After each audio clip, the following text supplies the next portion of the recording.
If your microphone suddenly stopped working inside the NVIDIA app, or it keeps selecting the wrong mic no matter what you do, don't worry. In the next couple of minutes, I'll show you exactly how to fix it.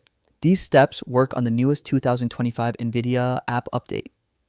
And by the end of this video, your mic will be working again. Let's jump straight in.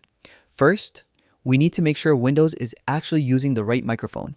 Open your Start menu and search for Control Panel. Once the window opens, change the view in the top right to large icons, then click Sound. Head to the Recording tab. Here, make sure your main microphone is enabled and set as the default device. Just click the mic you want, hit Set Default, and you're good. Next, disable any microphones you aren't using. Right-click them and choose Disable. This prevents NVIDIA from getting confused and grabbing the wrong input. When you're done, hit Apply and OK. Now open the NVIDIA App. Start by opening the NVIDIA overlay. Go down to the microphone section and temporarily turn the microphone off. Then click on Instant Replay and turn that off as well. This resets your audio routing inside NVIDIA.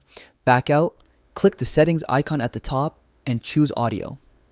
Under Source, make sure your real default microphone is selected. For example, something like a Yeti, a USB mic, or whatever you're using. Back out again, re-enable Instant Replay, and set your microphone mode to Always On. Try a quick test recording. For most people, the issue is fixed right here. But if your mic still isn't showing up correctly, there's one last step. Go to your taskbar, right-click the volume icon, and choose Sound Settings. Scroll down to Input and look for microphones you don't want Windows to use. Select them and hit Don't Allow.